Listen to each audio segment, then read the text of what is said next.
করছে এটা? আমি জবাবদিহি করতে যাব, আমার পাশে কে? আমি কাকে জবাব দিতে যাব? এটা আমার ঘর। ছবির মাধ্যমে প্রথমবার শাকিব খানের সঙ্গে সিনেমায় এসেছিলেন বুবলি। এই জুটির ছবিগুলো দর্শকরা বেশ পছন্দ করায় এই ধারাবাহিকতায় আবারও তারা একসঙ্গে কাজ করতে চাইছেন। আগামী 15 ফেব্রুয়ারি থেকেই কমলাপুরে নতুন ছবির শুটিং শুরু হবে।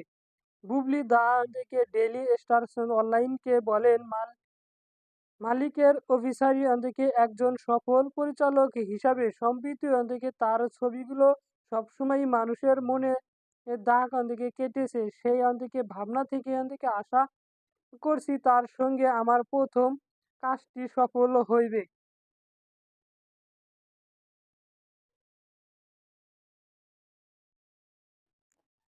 ছবির মাধ্যমে প্রথমবার শাকিব খানের সঙ্গে সিনেমায় এসেছিলেন বুবলি। এই জুটির ছবিগুলো দর্শকরা বেশ পছন্দ করায় এই ধারাবাহিকতায় আবারও তারা একসঙ্গে কাজ করতে